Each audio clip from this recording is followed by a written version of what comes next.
आप सबको मेरा नमस्कार। एक महत्वपूर्ण विषय पर प्रेस वार्ता करने के लिए आपके सामने आई हूं।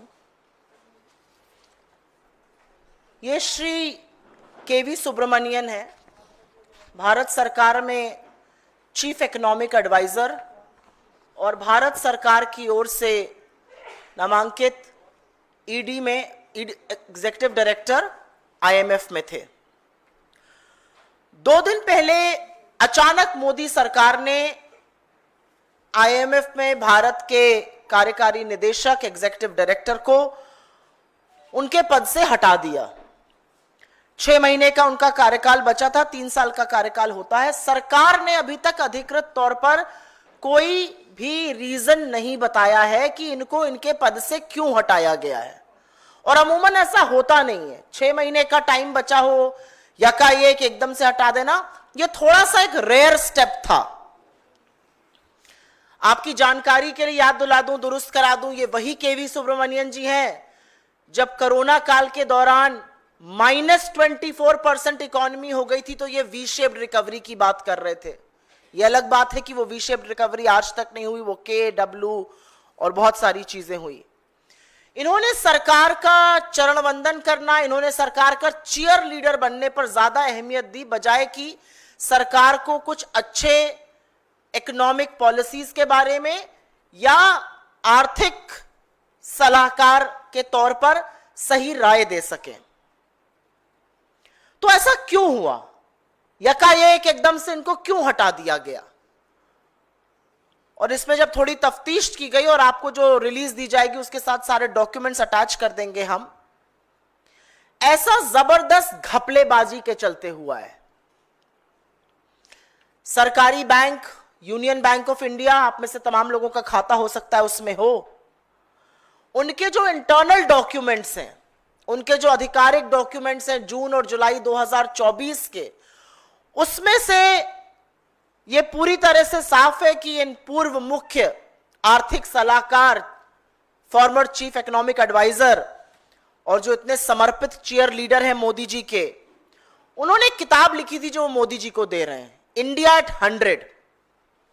इस किताब की 1 नहीं 2 नहीं 2 लाख प्रतियां यूनियन बैंक ऑफ इंडिया ने ऑर्डर करी। 2 लाख कॉपीज इंडिया एट 100 जो कि वो सौंप रहे मोदी जी को। इसकी यूनियन बैंक ने 2 लाख प्रतियां ऑर्डर करी और इसका कुल खर्च करीब करीब 7 करोड़ 25 लाख रुपए था।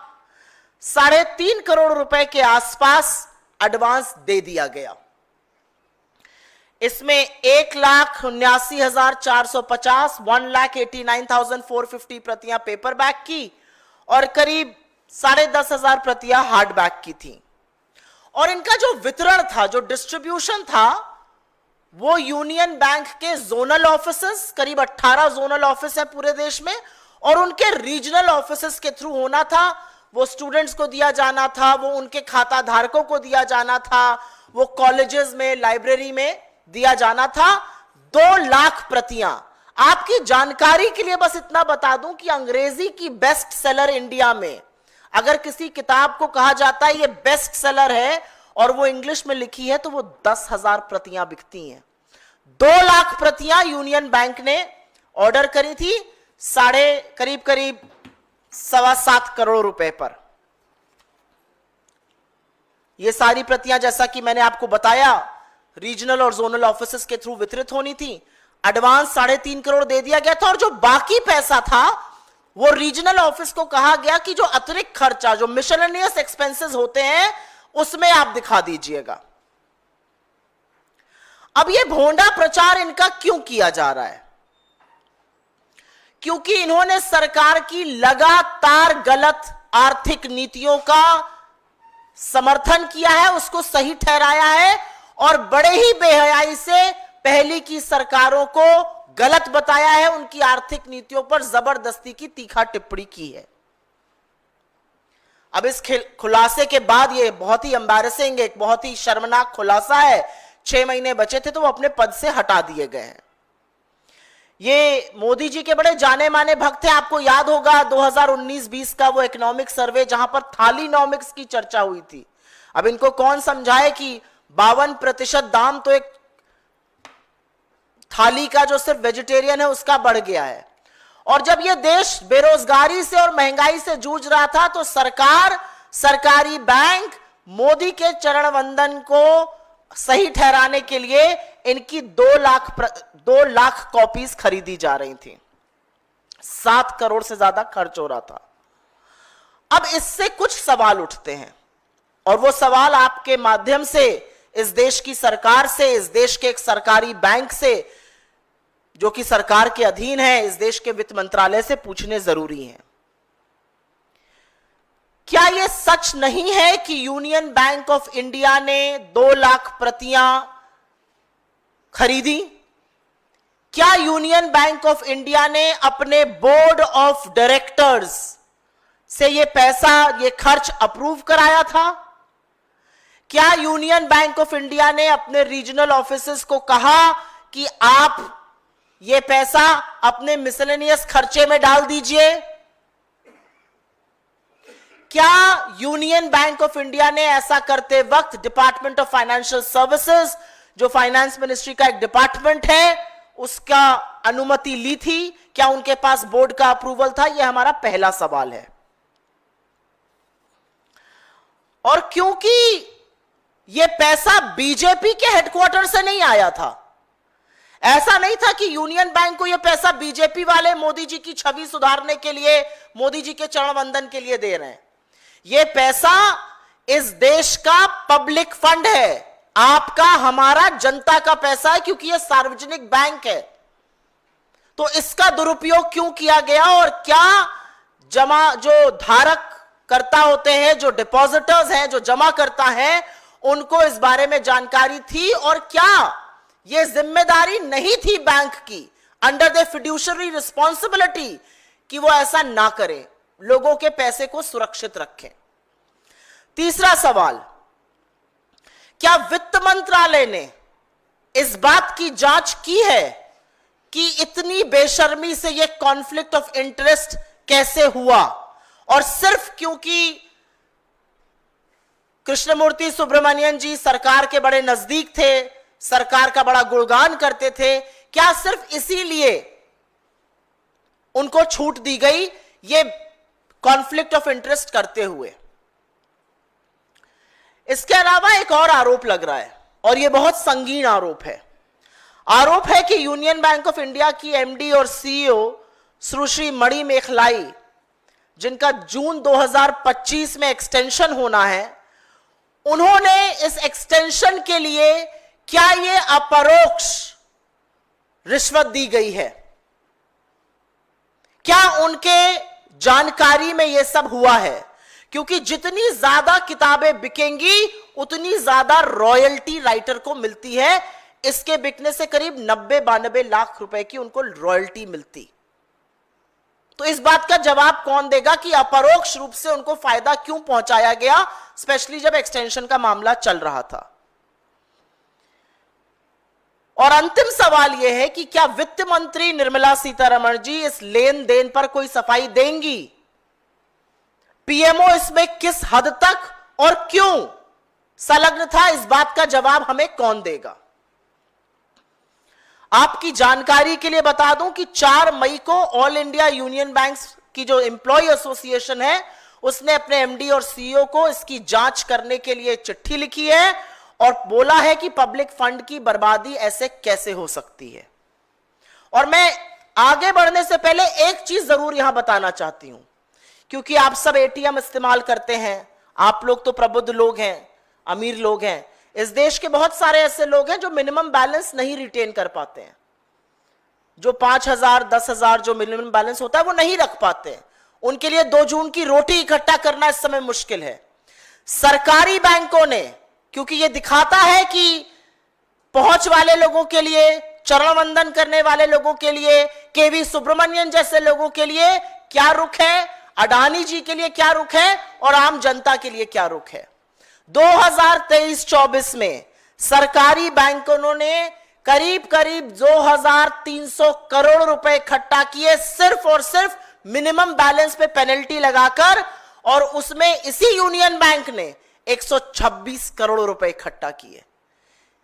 ये वो दो आंखें हैं, एक जिनकी आंखों की पुतली केवी सुब्रमण्यन जैसे लोग हैं, अडानी जैसे लोग हैं, और दूसरी वो आंख जिसमें देश की जनता है और उनसे वसूली की जाती है, उन पर डाका डाला जाता है।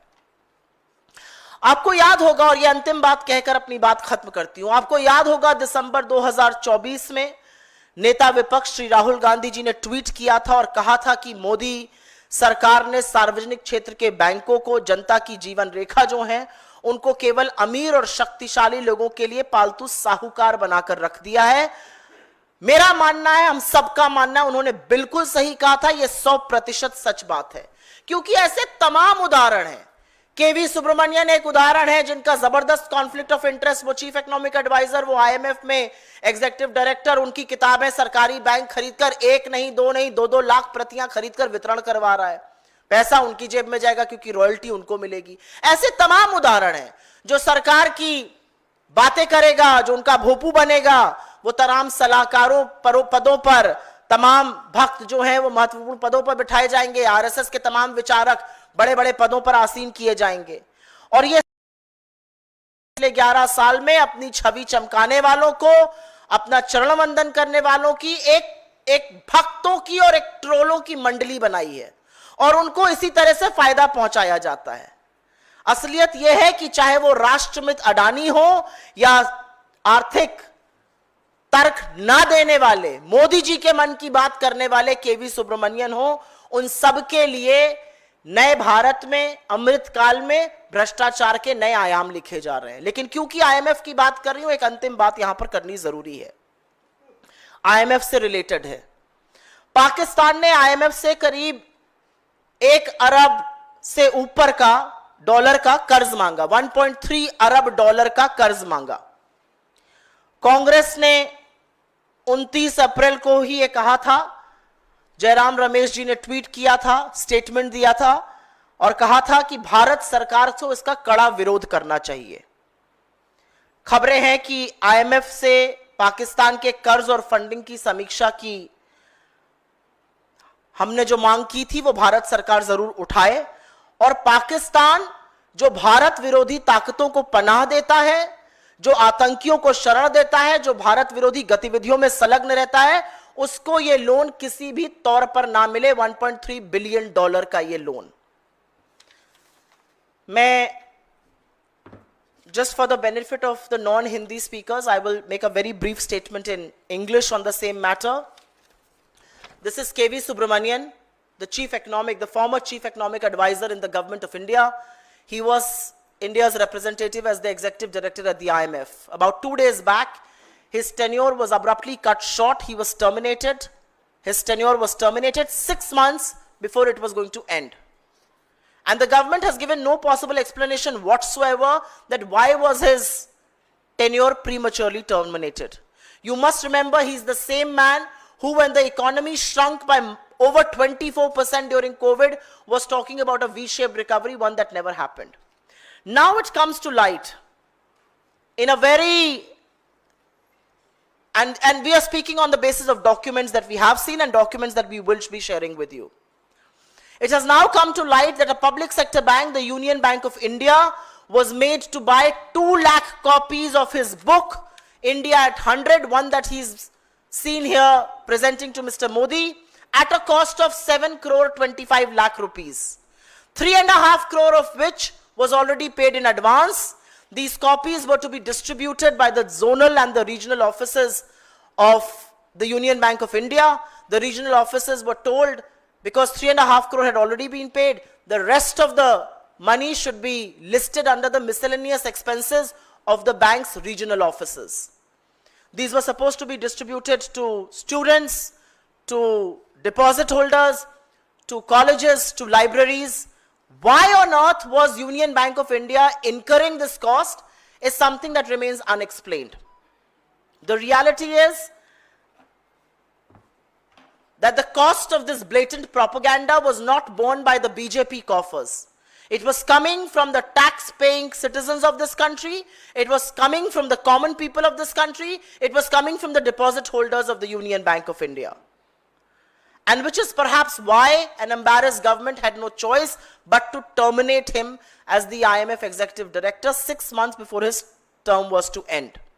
You must remember here that he's the same person who in 2019-20's economic survey spoke about Thalinomics, doesn't spare a word about how prices of food expenses have gone up by 52%, and at a time when India was struggling and reeling under high prices and unemployment, the government and a public sector bank was busy buying books to the tune of 2 lakh copies.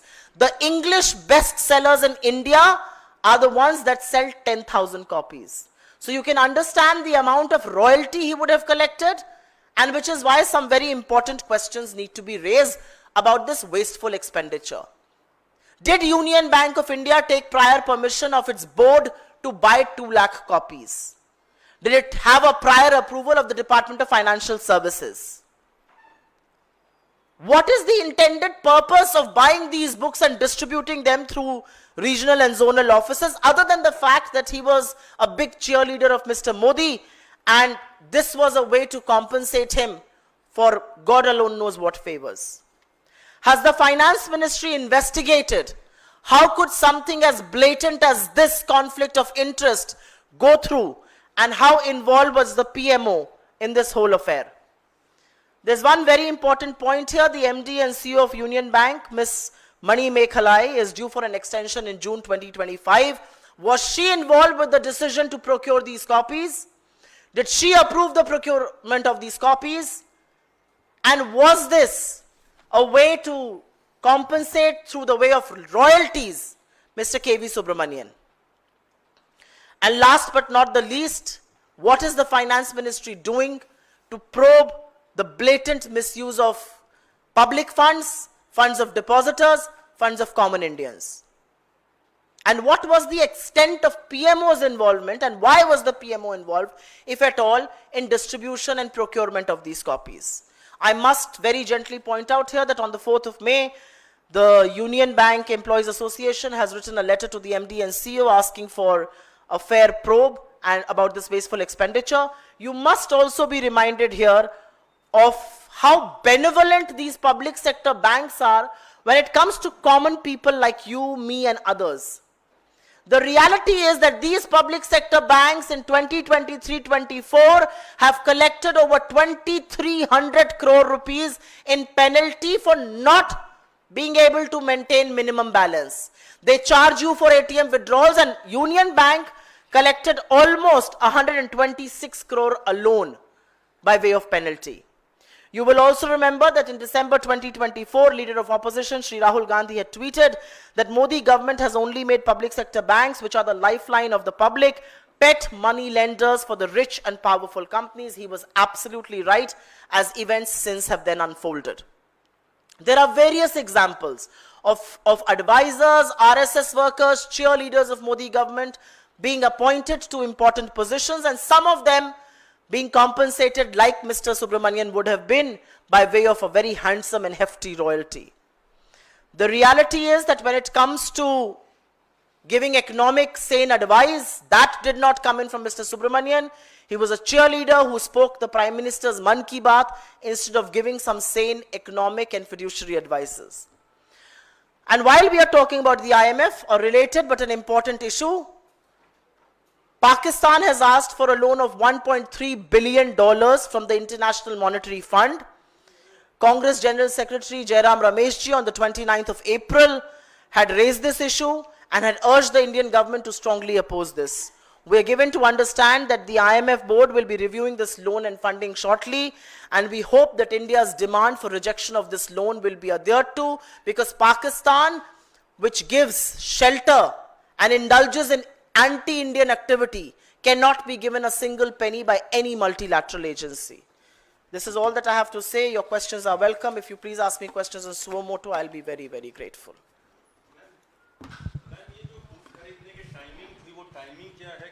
तब वो वहाँ IMF में ही थे? जी हाँ, ये जून अब आपको जो हम अपने साथ प्रेस रिलीज के साथ जो डॉक्यूमेंट शेयर करेंगे, जून 2024 में ये चिट्ठियां लिखी जा रही थी और किताबें खरीदने की बात की जा रही थी। जून 2024 में, जुलाई 2024 में आधा एडवांस दिया जा चुका था और बाकी पैसा रीजनल ऑफिसर्स को बोला गया था आप अपने मिसलेनियस एक्सपेंसेस जो अतिरिक्त खर्चा दिखाते हैं उसमें दिखा दीजिए और ये किताबें खरीद कर बांटिए। ये किताबें क्यों खरीदी जा रही थी, इसमें ऐसा क्या लिखा हुआ है, ये केवी सुब्रमण्यन की किताबें कॉन्फ्लिक्ट ऑफ इंटरेस्ट इतना जबरदस्त है, इस पर सवाल उठाना जरूरी है।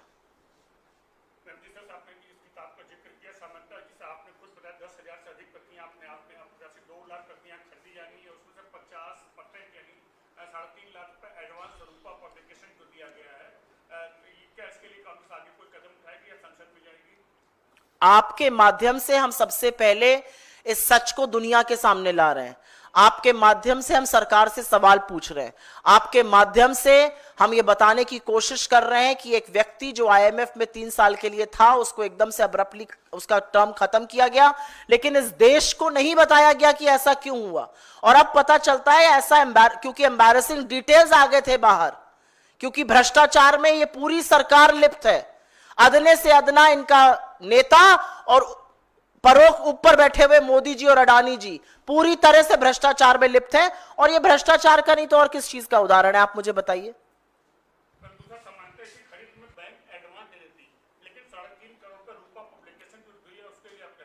तो एडवांस ही दिया ना, जो 3.5 करोड़, 7 करोड़ 25 लाख का टोटल बिल था, 3.5 करोड़ एडवांस दिया गया। ये किसका पैसा था?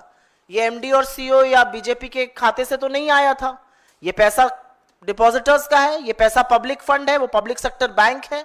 पब्लिक सेक्टर बैंक में फंड इन्फ्यूजन किया जा रहा है और यहां पर ये फंड से बाबुओं की किताबें खरीदकर बेची जा रही हैं। ये कैसे किसी तरह से माना जा सकता है? ये कैसे स्वीकार किया जा सकता है?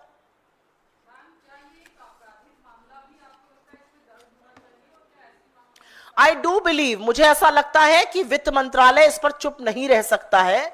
डिपार्टमेंट ऑफ फाइनेंशियल सर्विसेज जो उसका एक डिपार्टमेंट है, जैसे कि डिपार्टमेंट ऑफ इकोनॉमिक अफेयर्स होता है, रेवेन्यू होता है, एक्सपेंडिचर होता है, वैसे डीएफएस उसका जो बैंकिंग डिवीजन है उसको इस मामले में प्रोब करनी चाहिए, जांच करनी चाहिए और सार्वजनिक करना चाहिए कि क्या ऐसी कोई जांच की गई। इतनी बड़ी बात हुई है, आपने उनका टर्मिनेट किया है 6 महीने पहले, आप इस देश को क्यों नहीं बताते कि आपको जांच में और क्या पता चला? अभी तो यूनियन बैंक की बात पता चली है, हमें क्या पता और बैंक भी ये कर रहे थे।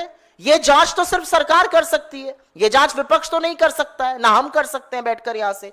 ये जांच सरकार कर सकती है और सरकार को बताना पड़ेगा, क्योंकि ये सब लिस्टेड कंपनीज हैं। यहां पर टैक्स पेयर्स का फंड है, ये पब्लिक फंड है। यहां पर जो अगर कैपिटल इन्फ्यूजन होता है पब्लिक सेक्टर बैंक्स का तो वो कंसोलिडेटेड फंड ऑफ इंडिया से होता है। तो ये एक एक पैसा, एक एक पाई का हिसाब देना होगा और बजाय हिसाब देने के सरकार ने चुपचाप से उनका टर्म खत्म कर दिया। टर्म बाद में खत्म करिए आप पहले ये बताइए हमें कि असलियत क्या है, कितना भ्रष्टाचार हुआ है और कितने बैंकों ने किताबें खरीदी हैं। अभी मामला सिर्फ यूनियन बैंक का सामने आया, क्योंकि दस्तावेज थे इसलिए हम उसका नाम लेके बोल रहे हैं। मैम, आपने कहा कि इसके अलावा भी ना जाने कौन कौन से बैंक्स में ऐसा हुआ होगा। आप चाहेंगी कि सरकार कोई पॉलिसी बनाए, कुछ चेक्स एंड बैलेंसेस लेकर आए ताकि जो पब्लिक फंड्स हैं वो मिसयूज ना हो सके? मुझे लगता है ये बहुत बड़ा कॉन्फ्लिक्ट ऑफ इंटरेस्ट है। मुझे लगता है कि अभी तक हम राष्ट्रमित अडानी और नेताओं का देख रहे थे, अब बाबुओं का भी देख रहे हैं। बाबू लोग भी अपनी किताबें छपवा रहे हैं और किताबें छपवा कर उसी सरकार को बेची जा रही है। वो सरकार फ्री में लोगों को बांटेगी, रॉयल्टी कोई वो गवर्नमेंट ऑफ इंडिया को तो देंगे नहीं। वो ये तो नहीं कहेंगे कि बेरोजगारों के खातों में पैसे डाल दो, महिलाओं के खाते में पैसे डाल दो, पीड़ितों को पैसे दे दो, किसानों की एमएसपी कर दो। इसके लिए तो पैसा नहीं, पैसा तो उनके बटुए में जा रहा है। रॉयल्टी जब आएगी तो वो तो केवी सुब्रमण्यन के पास जा रही है।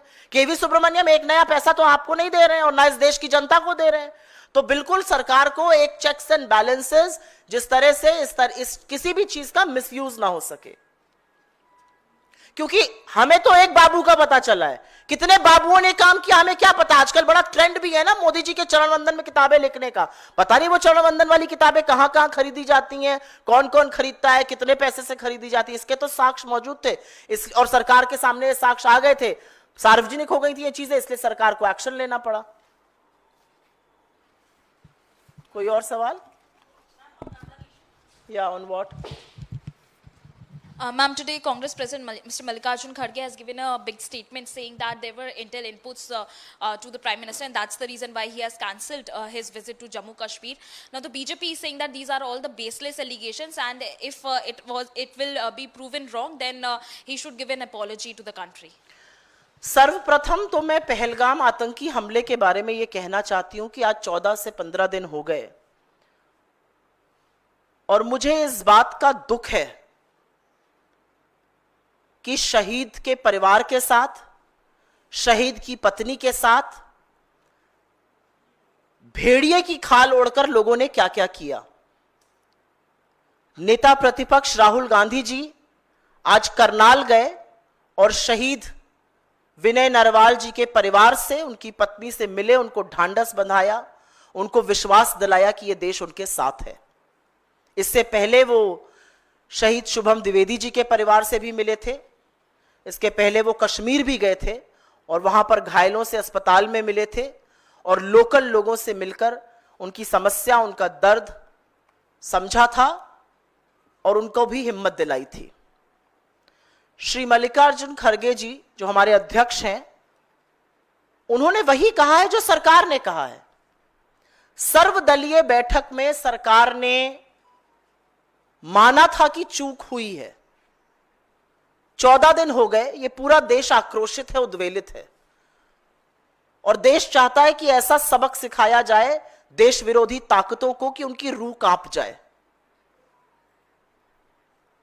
मुझे लगता है जो खड़गे जी कह रहे हैं वो देश की अभिलाषा है। कल आपके जैसे प्रबुद्ध पत्रकारों ने तमाम टीवी चैनल और अखबार में यह खबर छापी थी कि सुरक्षा के लोगों ने बताया इंटेल थी। यही तो बोल रहे हैं खड़गे जी। बहुत धन्यवाद आप लोगों का।